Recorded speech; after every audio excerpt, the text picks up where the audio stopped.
ফের শামশেরগঞ্জের শিবপুরে ভাঙনের জেরে আতঙ্কিত সাধারণ মানুষ। শামশেরগঞ্জ নাম শুনলে এখন পুরো দেশের মানুষ চিনতে পারে। যেমন মুর্শিদাবাদের নাম শুনলে ইতিহাসের গন্ধ পাওয়া যায়, তারই অন্তর্গত শামশেরগঞ্জ ব্লক। নাম শুনলেই গঙ্গা ভাঙনের কান্নার শব্দ শোনা যায়। ফের সেই গঙ্গা ভাঙনের জেরে ভয়ানক রূপ ধারণ করেছে। বিগত কয়েক বছর ধরে এই ভাঙন অব্যাহত।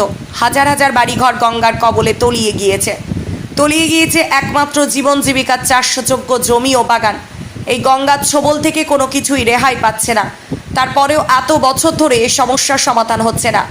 রাজ্য সরকারের অবহেলিত খামখেয়ালিপনা তা স্পষ্ট। চলছে গঙ্গা নদীর গতিপথ জনবহুল এলাকার ভিতর দিয়ে, নেই কোনো ভ্রুক্ষেপ ফারাক্কা ব্যারাজের কর্তৃপক্ষের। আর কতদিন এভাবে চোখের জল ফেলবে সাধারণ মানুষ? ভোটের সময় মুখে বড় বড় বুলি ওড়াতে দেখা যায় নেতা মন্ত্রীদের। কেন্দ্রীয় সরকারের ভূমিকা এখন ঘুমন্ত। আর কতজনকেই নদীর শামশেরগঞ্জবাসীকে ভিখারিতে পরিণত করবে? ফের রাত্রি থেকে শুরু হয়েছে শামশেরগঞ্জের শিবপুরে ভাঙন।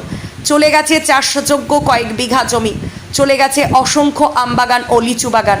জীবিকা নির্বাহের জন্য যেসব সম্পত্তি নদীর গর্ভে দিনের পর দিন তলিয়ে যাচ্ছে, দারিদ্রতার ছাপ তো পড়েইছে, তার সাথে আতঙ্কিত পুরো এলাকা। বহুদিনের দাবি তাদের যে নদীকে পাথর দিয়ে ভালোভাবে বাঁধার, এখনও 1 ছটাক পরিমাণ সুরাহা মেলেনি। চলে যাচ্ছে চোখের সামনে দিয়ে চাষযোগ্য জমি, বাগান, ভিটেমাটি। শিবপুরের স্থানীয় বাসিন্দারা জানিয়েছেন, ভাঙনের কারণে আমরা অত্যন্ত আতঙ্কিত। এভাবে সব কিছু চলে যাচ্ছে, তারপরেও ভাঙন প্রতিরোধের কোনো ব্যবস্থা নেওয়া হচ্ছে না। কোনো জনপ্রতিনিধি বা প্রশাসনিক আধিকারিকদের নেই দেখা, এমন অভিযোগ একাধিক গ্রামবাসীর। কতটি মতন ভেঙেছে? ওই 2-4 বিঘা করে না, 3 বিঘা মতন, 2-3 বিঘা মতন। 10-12টা নিমের লিচুর গাছ পড়ে গেছে, আবার পড়তে লেগেছে। এখন বাজতে গেলে একটা। প্রশাসনের কোনো লোক এসেছিল? না, আসেনি,